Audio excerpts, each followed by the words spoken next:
I thought which skills can help as an assistant coach. Language is one of them. If you can speak with a player in their language, you're going to go much deeper into their thoughts and their feelings. Football is a human activity. A lot of people see it as skill, as tactical. If the human is well, if the person is well, and the person feels confident and feels, like you say here, well drilled, then it will perform better. This was not meant to happen. This could not happen. This is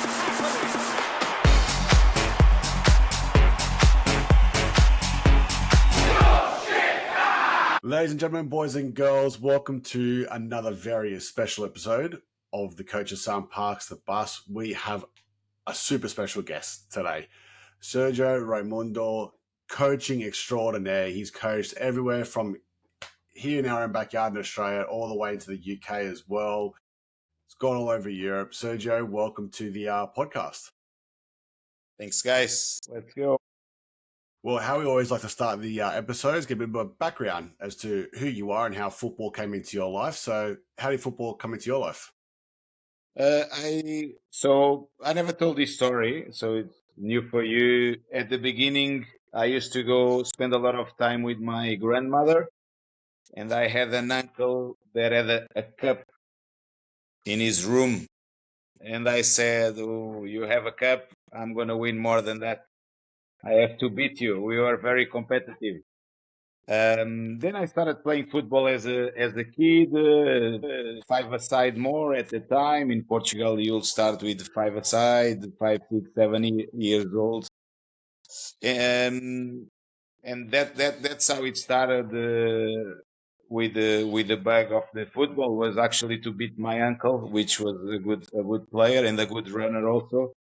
And that pushed me into the game. Of course, in school in Portugal, it's normal. Everybody plays football. When we didn't have the ball, we used to drink the milk and then play with the carton of milk. So you'll always find a way to make two goalposts and have a 4v4 anywhere, or 5v5 or 2v2, whatever it was. And it's kind of culture here.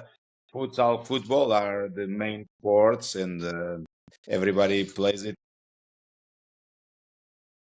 It's massive over there, I can imagine. I mean, I've been to Europe myself. Adam's been overseas too. And I just love the creativity of kids over there that, like you said, why not have a football, but they'll play with a bottle. They'll play with anything they can find to play in the streets.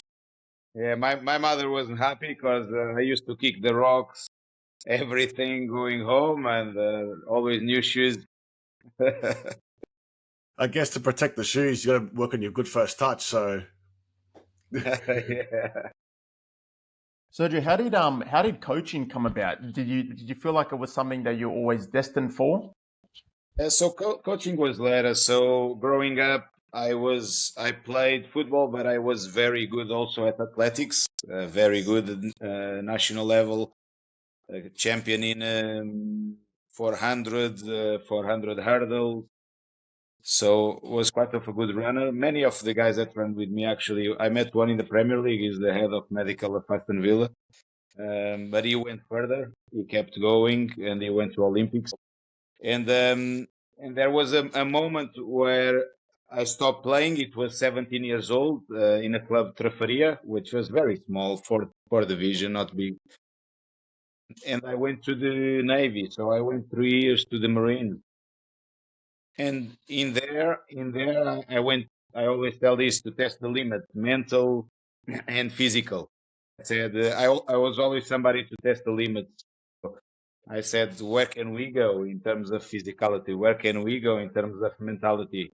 And that experience changed my life because it gave me a lot of discipline, but also a strong mindset, that where people normally don't need to go to. And while I was there in the last year, I started studying and went to the sport university. So when I went to the sport university, a whole new world opened to me. But even at the Marines, in the end, I was people talked to me to stay as a coach, so a coach in the Marines. So it was already something, I guess it came with me, the ability of speaking to people, motivating people, and pushing people. And when I went into the university, I met a special guy in my life, was Bruno. He was my best friend. Unfortunately, he passed away with a cancer at that time. And we had the idea that you would be the coach and I'll be the assistant, because I was very good in studying discipline, all that part, and he was somebody that wanted to be a manager. Something I never really fancied, and I started coaching. Somebody invited me to go to Benfica, so straight away Benfica youth, young kids, spent there 4 years, and just kept going. Honestly, just never stopped. Start traveling 8 countries now, 4 different continents. So it could be a long story, but long story short, that's it. I never stopped coaching. Really enjoyed. Met a lot of people, made friends, developed players to top league, and there's no better feeling for me than that. Help people to achieve their goals. Not everybody is a success case, but even the ones that are not a success case, can you coach them to be happy people? Keep fighting for their dreams, achieve their dreams. For example, when I was in Senegal, I always told the boys, look, if you're not going to be a professional footballer and you sell fruit in the market, how can you be the best fruit seller in the market?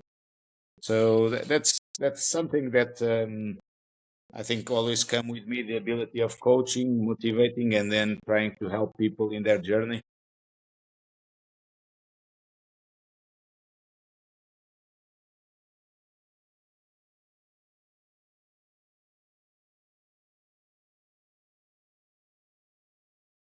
Same approach, because it's still people. Of course, they have more visibility, more media, but they're still human beings, so the base is the same. Although we talk a lot about the artificial intelligence now, I don't believe it will take over the human, because or maybe if they take over with a war, okay, that's other stories. But I don't think they'll never substitute the coach, the player, because we have the human side, the unpredictability, creativity, the emotion. So everybody reacts different to the same stimulus. So they're still human, technically top. So technically they're world class. First touch, fantastic. Tactically, understanding, fantastic. Motivating, you don't really need to motivate them much more, because you do need to manage them, but they are always motivated to be the best, to work more, to work harder, to stay longer in the pitch. So I think the biggest difference in moving forward is that the level of player you get are determined to be the best in the world.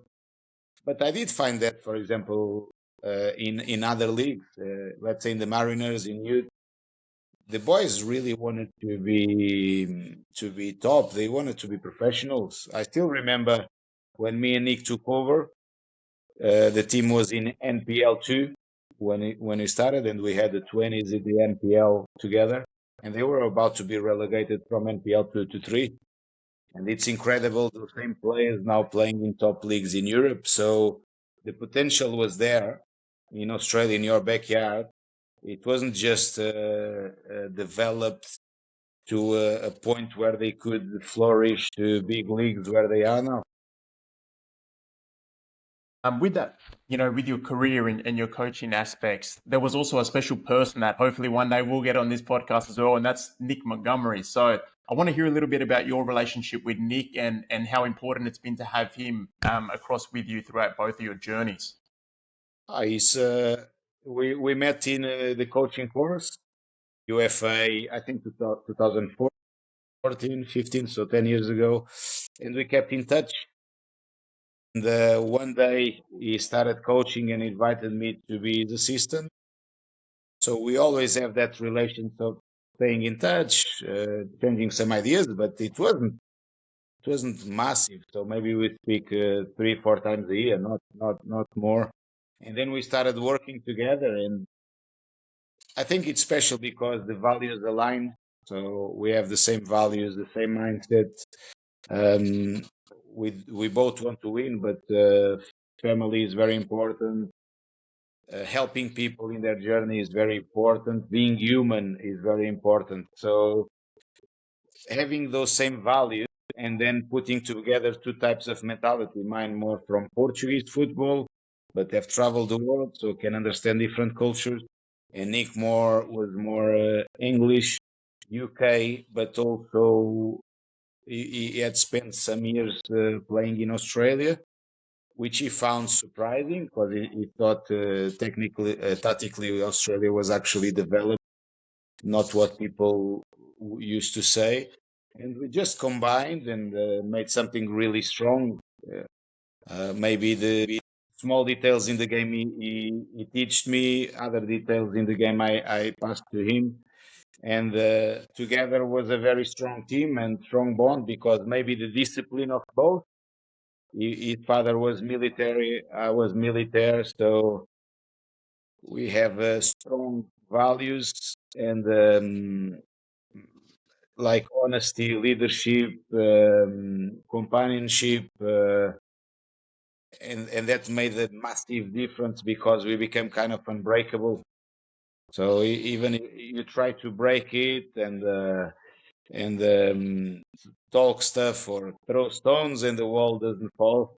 So it's a bit like that. We're like two complementary personalities, and sometimes, for example, with the players, you'll say, "Go speak to that one because you get better to him, and you'll speak to others that you'll get better to, and it's kind of work on a complementary aspect." The ultimate coaching duo. Yeah, ultimate. You mentioned when you were coaching back at the Mariners in the NPL2 level, and obviously it's good to see players now at that level achieving their dreams potentially over in Europe or in the A League. But in your time in Australia coaching at that level, did you see there was a bit more barriers for Australian players to reach that top level, or is it something that Australian football can improve on to help those players achieve their dream? Look, I think the potential is there, as you've seen. It wasn't just realized. So what's holding them back, in my opinion? So, for example, when we start there, we implemented department, and it worked well because we knew what the high performance structure is. So, brought in a psychologist, sports psychologist, built the SNC throughout the academy, made sure the video analysis was very good with a great standard. So implement those departments that were lacking, professionalize a bit more, spend more time at the club, and the same group that was about to be relegated, they were almost promoted. Mid-season we came in, and in the end we're almost promoted, and we eventually won the league with the 20s and the NPL without any defeats. So top in the league, grand final, best scorer. So I think that's building the departments and then give them good content. And the content is psychological, technical, tactical, all together at the same time. And if you can optimize that, then the players can develop to their best too, because the will from them is there. They really want to achieve. They do sometimes more than the players they do in Europe, because they do extras and then they play at school, then they play at the club, then they spend the amount of hours playing the game. But if you don't have a direction and know what's good and stimulate them on a right pathway to development, then you won't have the result. That's my vision. Yeah, and for our younger listeners and our current players that are listening to you now today, I mean, you've coached players at the top level, like you mentioned, in the Premier League. What are some things that the players at the top level that do on a regular basis that the young players should be doing at a young age? I think, yeah, that's a bit different because when you get there, sometimes, for example, you'll think it's uh, a lot of training, but it's more recovering. So the recovering Okay. is top class. But I think at the younger age, it's more volume, more quality of information. So they keep seeking for the best mental information, psychology, the best training methods collectively, technically, develop in the gym, use all the resources possible. But again, it depends also on the know-how that they're getting, and I think that's the most important because when you get actually to the highest level, and if you play many games, like 2 games a week, it's more about recovering, living your life right, eat properly, sleep properly, um, spend the right amount of time in the saunas, in the ice bath, in the pool, in the gym. But top level players, the best ones and the ones that get less injuries, do spend more time in the gym pre training and pre game. Yeah, it's interesting because obviously you have to manage a lot of workloads and how much they are training. Do these players go on their own accord? Like they make their own decisions separately as to what their training schedule says, but they'll just do their own thing in the gym? Some have their routines Mm-hmm. because most of them have a few years of professionality, and they are the ones who pass sometimes to the younger ones. But they have their routines. Most of them, they have their private chef, they have their private SNC, they have their private physio, for example. Some do set their routines, some are given, but most of them they do extra, and the extra they do from what is given it comes from what they already have and what their routines are. Then they always speak and they want to learn more. I think that's important for younger players. Ask, don't be afraid to ask, to learn more, to speak to people and learn from different experiences. Tell you, it would be nice to have your own private chef. Yeah. That'd be nice. You just mentioned the players' approach, to the Premier League and the top level, how they stay in shape and the best of their abilities. I'm curious, as a coach, did you have to change your approach or your methods when you started coaching at the top level? No, the methods stay more or less the same. This is the interesting because at the senior level, what you used in NPL2, obviously we don't repeat stuff. We had something that at the Mariners, for example, we never repeat an exercise unless it's maybe foot tennis, soccer tennis, then it's okay. But I say general exercise, we'll try always to give different stimulus to the player's mind. Um, what you use for one to develop one NPL 2-3 player, you can use to develop a top player. Obviously, the detail has to be right. You have to be spot on because the highest you go, the more they'll demand of you. So you need to make sure you're in the zone the whole time. And what demands from you more is that more attention, more quality, more mental intensity, let's say. It must be hard coming up with different exercises if you're not going to repeat one throughout a whole season. Has there ever been one where you've tried and then afterwards, when you've assessed the session, you've gone, that did not work at all? Normally, it doesn't happen because I always have a variant of easiness and difficulty. So if it's not working well, you need to jump straight on it. Okay, change one rule, add another rule, change one player. So you need to be ready that whatever you plan in every level, in anywhere in the world, you need to plan already, know variants of easiness and variants of difficulty, so you can adapt real time. I suppose for the younger coaches listening to you now, having that adaptability during an exercise or during a session, these are predetermined? You've already thought about what you can do if things don't go to plan, or is it more of an instinct? It becomes an instinct when you have enough background. When it's at the start, you need to plan. You need to know the variants of that exercise you're going to do. And then it's also important the way you manage. So for me, I had a mentor, Manuel Sergio, and unfortunately passed away during the season in April. He was already 92, and he always said that the most important is the human being. It's a human game. It's not just tactical game. It's a human game that it's also tactical and technical and physical and everything. He used to say this nice phrase that was, you only understand the kicks when you understand the person that kicks. So what I think is sometimes when you start as a coach, you don't focus as much on the person. You focus on the drill. And you have to focus on the person because you want to develop the person and the drill is for the person. So when you do a drill and it's not working, if you only focus on the drill and you're a young coach, you get stressed and you make it worse.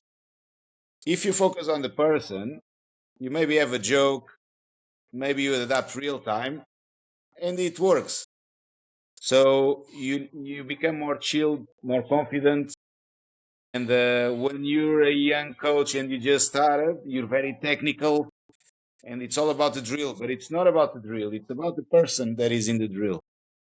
So if you focus in the person and you know how to manage people, and you know a bit about psychology, then it will always work, and you won't get stiff and hungry and angry and tense when that happens. You just move on. It's part of life. Mistakes we make, everybody's gonna make. The players, the coaches. It's important how you deal with them.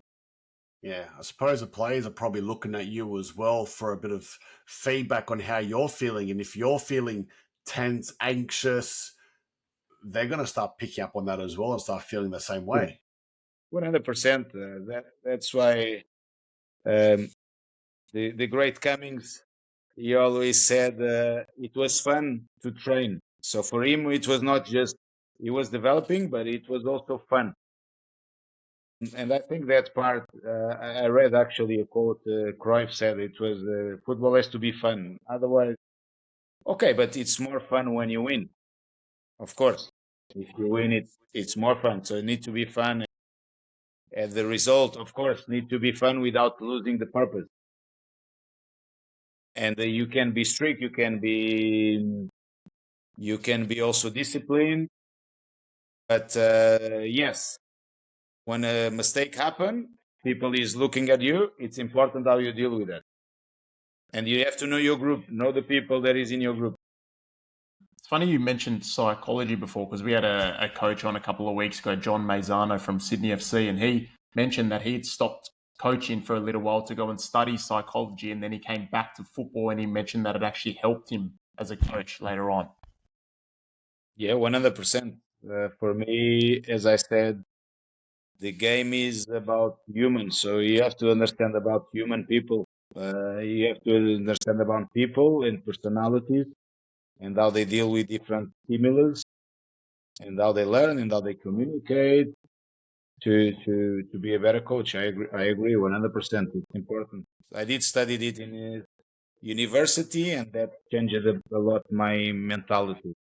Although I've tested the human limit, not maybe limits, yes, sometimes human limits in terms of psychology when I was in the special forces. Yeah. You mentioned before about, players' routines and their structures as well. I mean, as a coach in football, especially at the top level, you're coaching a team that's in a European competition and there's constant travel, or even coaching here in Australia where there's a lot of travel, whether you're going from Central Coast to Perth over to New Zealand. How difficult is it to organize, a block of training sessions knowing you've got a lot of travel coming up throughout the season? But it's different there because it's weekly. Hmm. I think the hard is when you go to a European competition on Thursday. You come back Thursday night, it's already Friday, 3 a.m. or 4 a.m. Next day, training. Saturday, training, and then Sunday game again. I think that's the harder part when you have a strong competition and you flights, you arrive very late because it's nighttime, the weekly games. I think there in the league it's easier because it's weekly. So you have the travel, but you can travel, have a rest, and the next day, and then you play. Yeah. So our week won't change there. We will keep the same dynamics. We did change. I tell you the secret there. We did change. If you see, we always work at the players to develop them, to make them better as players, to make them because they feel that you want to work, make them better, so they'll give you more because they understand you working for them. But when we got into the year we won the league, the last 9 games, 10 games, I think we're undefeated in those games. We didn't change much the 11, and I think the secret was managing people differently. For example, so one had an eagle in the calf, so trained less. One had an eagle there, train less. One is fatigued, train less. One needs more, train. So we started to instead of using them all as a team doing the same thing, we individualize the work for everyone, and that was a big secret to the success of the season we won the league.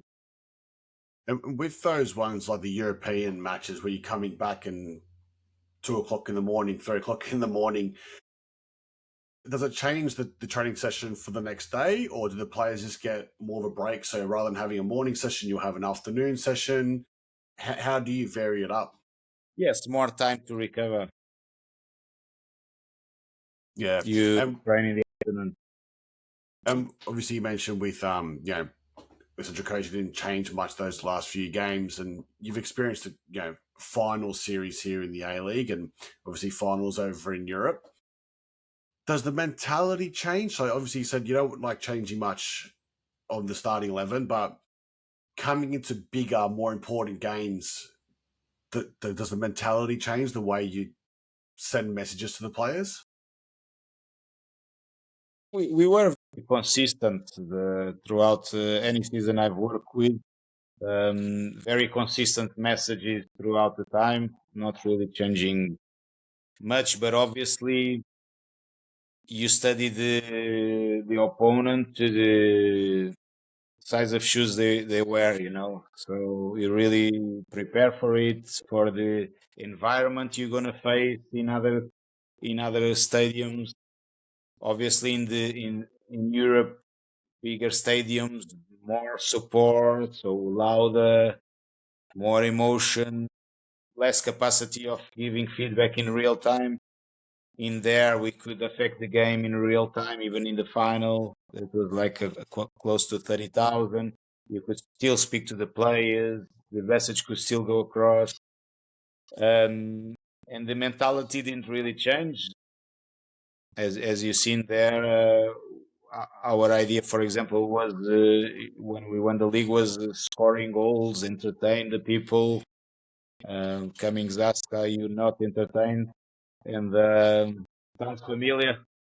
And Absolutely does. it didn't change in terms of that, but you study and you also know that one goal may be the difference. That you try to minimize the mistake, optimize. So I think it's automatical in the coach, in the players, not really in the way you pass the message. I think they just get different emotions from the different moments.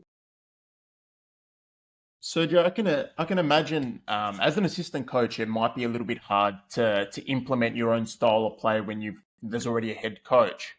When down the line, when potentially you get to lead out your own team, what type of football can people expect from Sergio's team? Look, I don't really have that ambition, and I said that many times. I'll say it if I had, but I don't really have because I believe nobody wins anything alone. So I believe the success always come with the togetherness and with the team behind, because everybody has different tasks in the team. Sometimes can be connecting players, sometimes helping players to be better technically, tactically, mentally. Sometimes is to check the opponent. So there's so many things within a team that need to work well, and that's why I believe it's important that people work together. So people ask me a lot in Portugal. They say, when are you going to be number one? When do you come and coach? And I say, it doesn't matter be number one or two or three. The important is that the people you work with, you like to work with them, and you share the same mentality, and then you'll win more things. The important is to win titles. It's not the type of it's not that I'm going to pick up a team. It's to win titles with whoever you're working with. So I'll enjoy this as much. The Spurs, for example, winning the Europa League as an assistant, then I will know the coach or a sporting director, because in the end, it's everybody together that is able to lift the trophy. And maybe comes from my military background, where I understand the value of the team to accomplish the missions. And I also understand what it is a team going to the mission and somebody going in a different direction and putting the team in danger. So maybe that's why I believe in a togetherness. But I love, obviously, as you know, I love attacking football, scoring goals. Every time I go to conferences, I speak about more about attack, because I think there's many people speaking about defense, especially, let's say, in Portugal, for example. So I do like to focus on attack, solutions, ideas, principles, on scoring goals, on that will be, and keep on the entertainment side. Break records of goals. I prefer a 5-4 than a 1-0, and it will always be like that. It won't change. I was in Scotland, and people will prefer a 1-0. It's okay. It's cultural. You accept that, but I'll never get that in me. It's always going to be go for the 5-4 and and And keep entertain entertaining. people, give their players the joy and the attack. Now, obviously, you brought up the Europa League, and we mentioned before the podcast, I'm a big Tottenham fan, and I was going to ask about the parade, but you didn't attend the parade. So, what I'm going to ask is, what was the feeling like when the full-time whistle went? Because we were here in Sydney, our other podcast member and myself, we were crying because we could finally won a trophy and finally got it at an age where we can actually experience it. But being on the sideline and being there with the players and the coaching group, what was the feeling like at the full-time whistle? Look, it was fantastic. Obviously, like you said, people crying and many supporters saying, "Oh, crying," and on the side saying, "We never seen this. Our kids never seen this." Look, I was honestly expecting it. I did expect it. It wasn't a big shock for me. So I'm not the guy from big ups and downs. It's just stable. But I was expecting it. I knew we could do it. I was very happy for the gaffer. He did deserve it a lot.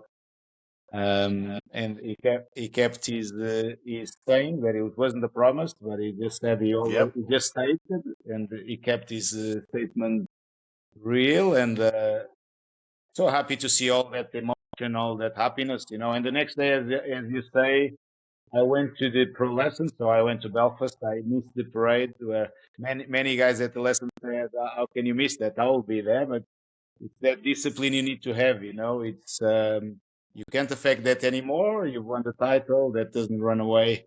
Now what's next? How can you keep improving? Keep the journey. Don't fall asleep. Don't think you already achieved something. Keep pushing, because that's stay angry and hungry, and keep going for it, for more. That's such a good mentality to have, that you've, even obviously with a loss or a win, it's done. Learn from it, move on. Let's go get the next one, because it's such a good way to think. Yes, actually, I spoke to a friend, and he's on a Bundesliga top team, and he said they had somebody in the staff that was very important. And sometimes when the training was not as good, and the guy hadn't even watched training or video, or he was at the training but haven't watched the video, he would come to the change room and say, everybody complaining, and say, no, hey guys, I just watched the training back on video, and it was better than you guys are thinking. And it's so important the way the mentality flows around that change room, and how you keep people motivated rather than dead and without a purpose, So for me, it's mentality is key. I wanted to ask as well from a personal level regarding the motivational piece, because a lot of people believe that if you give a motivational speech before a game, after 5-10 minutes, that excitement from the players drops off, and then it becomes about their job, and they have to switch back on now. Do you believe that pre-match motivation from the coach, the staff, the family, whoever it may be, can help a player for the whole 90 minutes? Or do you think it's a good first 5 minutes, gets them ready to go, and then they got to switch on for the job? Look, I think there's some things. Obviously, you had teachers, you had coaches, and some you remember forever, some you don't. Some words, something that was said to you, it stays forever. So I do believe some things stay forever. I do believe some things have more of a reach. I know psychologists say the 15 minutes after the final speech in the beginning of the game, it's what they retain, and that you shouldn't talk to media the 15 minutes after, because it's all emotion. But I do think some things are bigger than that and longer than that, and that's why you remember those things you were told when you were younger by a coach, by somebody that marked you, and good and bad. So I do believe there are things you'll carry on through the 90 and through the rest of your life, because they're really special and mean more to you. I believe they say 15 is motivation, but if that motivation will last your whole life or the next 3 years, then it will last the 90 minutes. Yeah, I like that. So that 90th minute, you need to find that bit of a motivation or inspiration. You still got it in you. Now we've come to the 90th minute of our interview, and it comes to the big question, which we pre-warned you about, which is your coach's son nomination. So this could be a joker, a teacher's pet, a bit of a clown around the change rooms, whoever it may be. But Sergio, who's your coach's son? But tell me, in any team I was, or Anywhere. Anyway, you know that. Yep, of course. Cummings is the man. Is he your coach's son? Yeah, Cummings is the man. He gave us some good times, but he's the guy, man. He'll always find the way. Like, I remember in one training session, it was the first time he got injured, and he said, "It's the first time I got injured in my career or in the whole season," because he tried to tackle Nectar Triantides. And he said, see, this is, we were pushing him. He said, oh, Jason never put the foot on during the exercise. And he did once try to tackle Nectar, and he got injured. He broke his rib. I don't know if you remember. He played with like a broken rib for a couple of matches. He said, see, this is what happens when I try to tackle. So even in that situation that he got injured, he made everybody laugh.